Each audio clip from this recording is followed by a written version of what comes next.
దాంట్లో అట్లీస్ట్ అంటారు కూడా రాశారు, అట్లీస్ట్ 500 అనమాట. అంటే తక్కువ అంటే 500% పెంచుకోవచ్చు అనమాట. రేపు ట్రంప్ మన రష్యా నుంచి వస్తుంది కాబట్టి మన గూడ్స్ అమెరికాకి వెళ్ళే గూడ్స్ మీద ఏ 200%, 300% ఇంకా పిచ్చెక్కితే ట్రంప్ 500 కూడా చేయొచ్చు. అతను ఏం చేస్తాడు ఎవడికి తెలియదు. చేస్తే అప్పుడేమవుతుంది, మన దీని మీద ప్రెజర్ పడుతుంది. అంటే ట్రంప్ ఇండియాని బెదిరిస్తున్నాడు. ఇప్పుడు రష్యా మీద ఆంక్షలకి మనకేం సంబంధం? అది వాళ్ళ గొడవ. రష్యాకి వాళ్ళకుంటే వాళ్ళు చూసుకోవాలా, మనల్ని కూడా కొనొద్దని. మనకిద్దరికి మధ్య గొడవ వస్తే నేను ఇంకొక ఫ్రెండ్ వాళ్ళ ఇంటికి పోతే నువ్వు కూడా నాకు ఎనిమే అంటే ఎట్లాగా? మన ఇద్దరు గొడవ అది. మూడో వ్యక్తులతో ఇద్దరితో సంబంధాలు ఉండేవాళ్ళు బోల్డ్ మంది ఉంటారు, వాళ్ళకి ఇద్దరు ఫ్రెండ్సే ఉంటారు. అలా బెదిరిస్తున్నాడు అన్నమాట ట్రంప్. ఇప్పుడు దీనికి ఇప్పుడు ఇండియా తలగ్గుతుందా లేదనేది పెద్ద చర్చ. కానీ ఇండియా తలగ్గుదని రీసెంట్గా నిన్న డిక్లేర్ చేశారనమాట.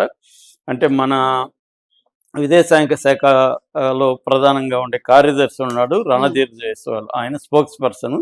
ఆయన నిన్న క్లియర్గా ఒక ప్రకటన ఇచ్చాడు. అదేంటంటే మా వాణిజ్య అవసరాలు అనేవి మేము డిసైడ్ చేసుకుంటాం, మాది ఎక్స్టర్నల్ ప్రెజర్ మా మీద ఉండద్దు అనేది ఆయన ఓపెన్గా చెప్పాడు. అంటే ట్రంప్ నువ్వు 500% అన్న పెంచుకో కానీ మేము నీకు భయపడి రష్యా ఆయిల్ ఆపేస్తామనేది జరగదు అనేది రణధీర్ జైస్వాల్ చెప్పాడు. రణధీర్ జైస్వాల్ చెప్పాడంటే మోడీ చెప్పినట్టే.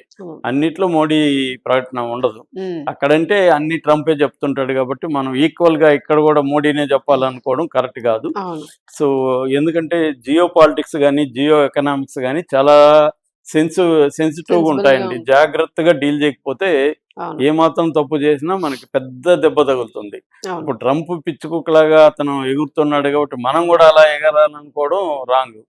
మనం జాగ్రత్తగా డీల్ చేయాలి. అంటే వీడు ఏం అరుస్తున్నాడో, నిజంగా కరుస్తాడా, కరిస్తే ఏం చేయాలి, ఇవన్నీ ఆలోచించుకోవాలి. కానీ అతను అరుస్తున్నాడు కాబట్టి మనం కూడా అరవాలనుకునేది రాంగ్.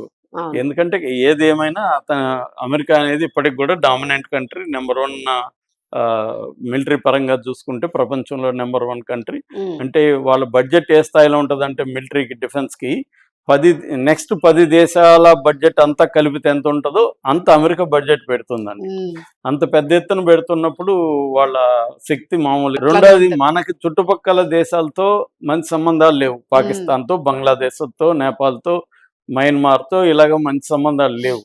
ఇక్కడ కూడా అమెరికా వచ్చి వాళ్ళని రెచ్చగొట్టి మన దేశం మీదకి తోలే అవకాశం ఉంది. ఇవన్నీ దృష్టిలో పెట్టుకొని లాంగ్ టర్మ్ ప్లానింగ్ దృష్టిలో పెట్టుకొని మనం వ్యవహరించాలి.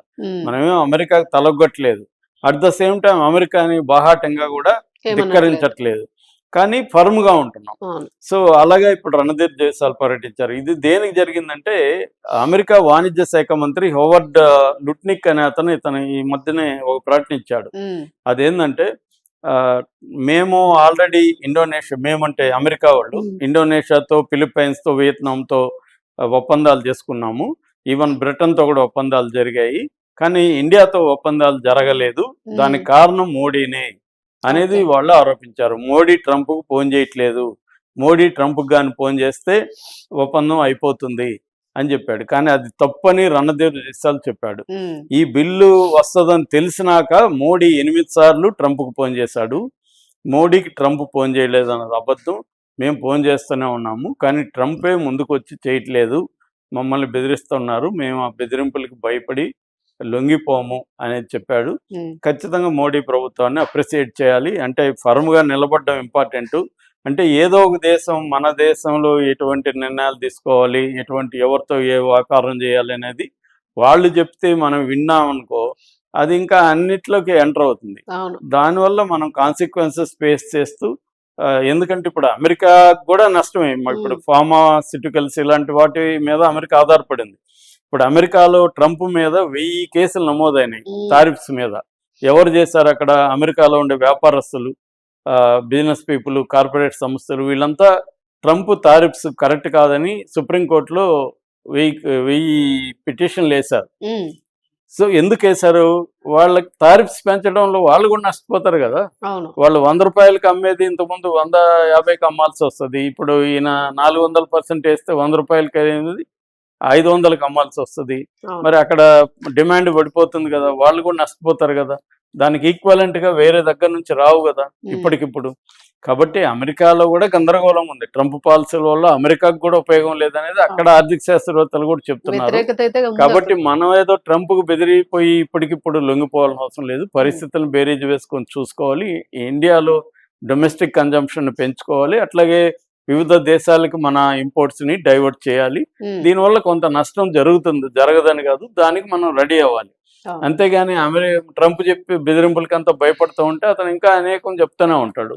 రేపు కాశ్మీర్ ఇచ్చేయండి పాకిస్తాన్కి, లేకపోతే నేను మీతో 500% వేస్తాను. కాబట్టి ఏదన్నా జరగచ్చు. కాబట్టి ఏంటంటే మోడీ ప్రభుత్వం అయితే కరెక్ట్ గానే డీల్ చేస్తుంది, అంటే జాగ్రత్తగా డీల్ చేస్తుంది. ఒక పక్క ఫర్మ్ గా ఉంటేనే ఇంకో పక్క వాళ్ళతో చర్చలు అనేవి నడుస్తున్నాయి. సో ఇది ఎక్కడికి వెళ్తుంది అనేది మనం చూడాలి.